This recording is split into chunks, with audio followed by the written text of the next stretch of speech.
Next on the Gary Lamb Network. I don't know how I got pregnant. It just happened. No, it didn't. You didn't touch a handle and get pregnant. No. You know exactly what you were doing. You know what time of the month it was. You knew you were 2 weeks off your period. You knew you did not take a pill. You knew you did not have condoms. You knew you were going to set the mood just right. You were going to do everything just right so you could trap them. Men are more likely to fight their way from depression to anger, because depression is not a good look on a brother. And so while people will accept us as women kind of laying back and, oh, it was me, and they think there's something feminine about that, and it's not, it's still depression. But our cultural perspectives don't accept that from men. So he has to fight his way up off of that depressed couch. And the only energy he can use to defend himself against your attacks on his masculinity is to fight his way out of depression into a fury. Hey, I'm Latoya Lamb of the Gary Lamb Network, and these are my reactions and opinions from a married woman's point of view. So sit back, relax, and enjoy the show. Y'all will have a baby, but y'all not committed in no type of relationship at all. Because women can't control that. They can't control the relationship. So they use what they can control, which they act like they can't control, which is reproduction, having a baby. Because women control access to sex. Women determine if they want to have a baby. They know when they're ovulating. They know when they ain't ovulating. They know to take a pill, not to take a pill. They know what they're doing. And they cannot control whether or not you commit to them or you marry them. They don't control that. So they use the part that they can control, which is, oh, I just put a baby on them. But of course, in this world of that can't happen, women have no idea how to do that. Yeah, they do. They know exactly how to do it. And I'm sick of this narrative of women are stupid, that they don't know how to. Shut the hell up. Because you guys will sit here with degrees and all this shit and talk all this, emotional intelligence. And then you'll act like, I didn't know how, I don't know how I got pregnant. It just happened. No, it didn't. You didn't touch a handle and get pregnant. No. You know exactly what you were doing. You know what time of the month it was. You knew you were 2 weeks off your period. You knew you did not take a pill. You knew you did not have condoms. You knew you were going to set the mood just right. You were going to do everything just right so you could trap them. And then I didn't realize. See, that's the part women can control. But they don't want to admit they can control it. That's why when it backfires, they always blame the man. It's always, well, he should have been here. He should have been this. I didn't do that for him. I was watching Dreamgirls last night. And I said, every woman who has, this accidental pregnancy, everybody claims that they're Effie. Everybody acts like they're Effie. But they don't act like Effie. Because Effie didn't let old boy know she was even pregnant. He would have never known. Because that's how much she hated him. That's how much she was disgusted by him. Y'all don't do that. Y'all want to keep that man on a leash with that baby. So that's why they do it. Because that's the only way they can get a little bit of control and tie him to themselves. Because he won't commit, he won't get married, he won't do that things. Okay, I'm gonna put this baby on him. But of course they're gonna act like that doesn't happen. The men are responsible too. Women control access to sex, men control access to relationships. I gotta say, it's so sad that an actual video has to be made about this topic because it's prevalent, it's relevant, and it's happened so many times. Yes, these women know what they're doing. She didn't just pop up pregnant. Tell me you don't know some woman that there was no way for her to really keep that man, and all of a sudden she trapped him. There's a baby. Then you hear her saying, we're pregnant. I literally know more than one person who has experienced this. Man and woman. One that it was done to on the male side, and multiple women who have done this to other men. There's a lot more that I could say to that, but at the bottom line is it's wrong. It's wrong. It would be better just to be an adult if you could possibly muster that up somehow and just accept the fact that he doesn't want you. He doesn't want this relationship with you. You didn't choose a good one, or you chose a good one, which is why he doesn't want you. It's despicable. And it's a crying shame for that man and that baby, who one day is gonna grow up and realize that daddy didn't really want her or him, and it was all mama's fault. Men are more likely to fight their way from depression to anger, because depression is not a good look on a brother.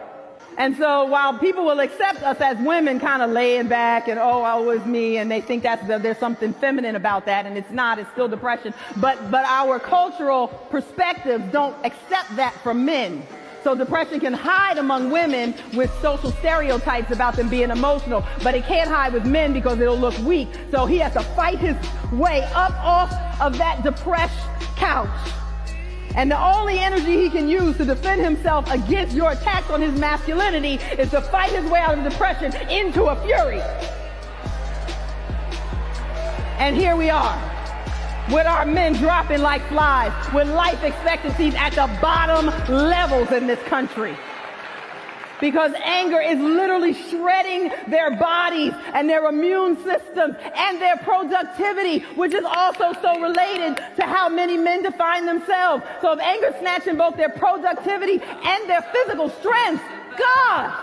Tell me you haven't heard this. I can't wait till you turn 18 so you can get up out of here. Like they were there on the day you decided to get pregnant. I'm not talking about the ones that, girl, you did a great job. I'm not talking about you. I'm talking about the other ones who literally have lived their lives as if this boy asked to be here, which they didn't, and made him to feel like it's a crime for him to be alive. Treated with such hatred. I've seen it, so you cannot tell me any different. Or this crazy man, let's say if their father was around and just only knew how to portray the role of a father, but didn't know nothing about being a dad. I've experienced being in early childhood and in the educational sector, and a lot of these angry young black boys are just hurting. They didn't just all of a sudden come up with a behavioral problem.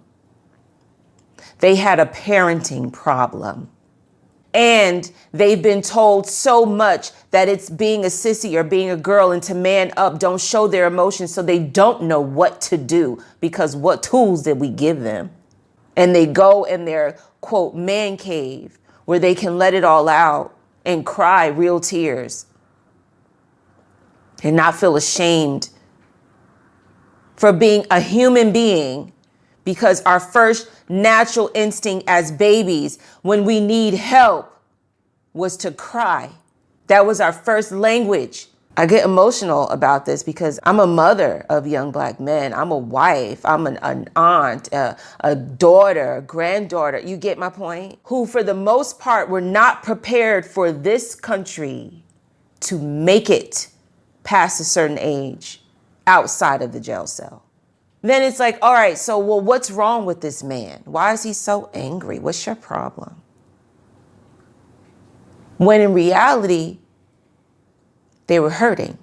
No one taught us to be able to spot a person, a man, a black man who's so angry when really all he needed was a hug. Her attitude stinks. The structure that most women, and this is how you're thinking. You're thinking, I need X, Y, and Z, but there's some women on this planet who move a certain way.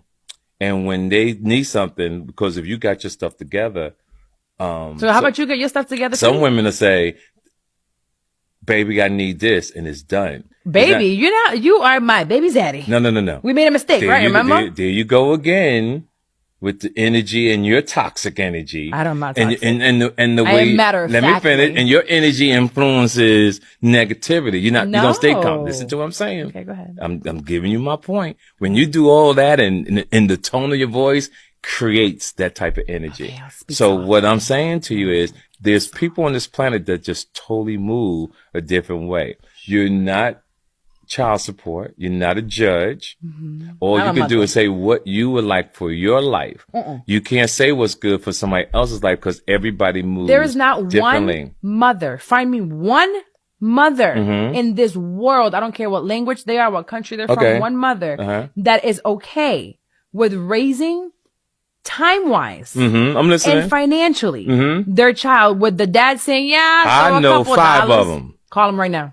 No, I'm not gonna call them. How would you call one woman right now to tell me I'm cool with it? I don't do that. I thought so. No. I thought so. I'm 63. We don't One do that. woman. You don't have to know who she is. Let me say to you what I mean. Quick. When you grown. 5. They're 5 and 5, not one. Okay. She's oblivious and delusional right now. And sounds a bit disgruntled, right? Because if it's supposed to just be a conversation, why is she jumping down and start, what is all that? Let me finish a second. You cannot say, you know for a fact, that's how people move. I'm telling you. You cannot do that. On this, you're basing it on your own personal journey. I'm telling you. I got 33 years on you. You're not a woman or a mother. I'm not saying. So you can't speak to me on that. And if you tell me you know 5 women listen to what I'm saying. that are cool. If you're saying that you're right, what makes you think I can't be right? Because you have no idea what it's like. You're not never understanding. You're asking about what's right. No, I'm not. I have to respect your opinion. Okay, so maybe you lost in translation. You have to make sure. You just be talking and be getting people fucked up. You have to with make sure you understand one thing. thing. Everybody's entitled to their opinion. Everybody has their own experiences. And Correct. one thing you can't do is, especially a 63-year-old, you can't stop throwing 100 years on this earth. I gotta throw that into you because just because you're 63 doesn't make you wise. It makes you wisdom. No, it does not. It gives me wisdom. I can't speak for the men that you probably met in your journey, but I know I got my shit together. What I will say is there's no way in hell you're going to tell me, and we're going to move on because then if you're not going to call her, it's not going to make no point in talking about it. Well, but there's no way in hell you're going to ever convince me without calling her and show me one woman that says, I'm cool. We're taking care of. Okay, but you have to respect my opinion too. I think they both can be right. In her experience, clearly she said, I'm a mother. And there are many mothers that will, no, you need to be present and you need to be here and support the best that you can. Sometimes it's financially, and sometimes it's not. They had this at school. They did this. I need your physical self here. And I also hear where he's coming from. There are also mothers that are like, no, I'm good. I got it. Let's put the date together. You come get him, I'll come drop him off, whatever, and y'all will have your time, but we're good over here.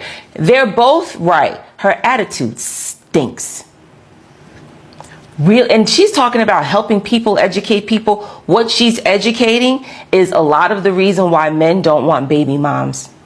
What she's educating is the exact reason why a lot of men are so done with women right here.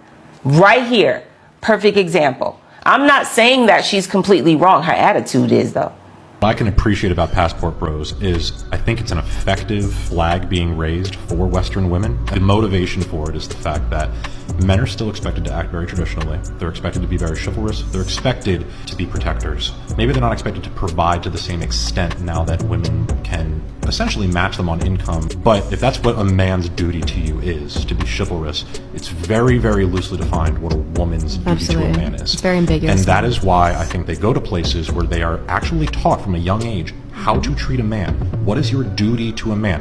And whether you want to talk about in the context of the word submission, which I know that a lot of girls don't like, me and her use the word deference instead of submission. Sounds a little bit better. It's like she wants to defer to her man a little bit more than he defers to her, which is essentially submitting. But I would love to know what you guys think. If men have those duties to you, and that's an expected duty, what do you think your duty to men is? For those that have been in bad relationships, look at it that way, and you've come to a place of self-actualization, and you've gotten some therapy, done some work, internal work, and, have gotten to a place of healing. And it's like, you know what? I'm good. I know my worth. I don't deserve that.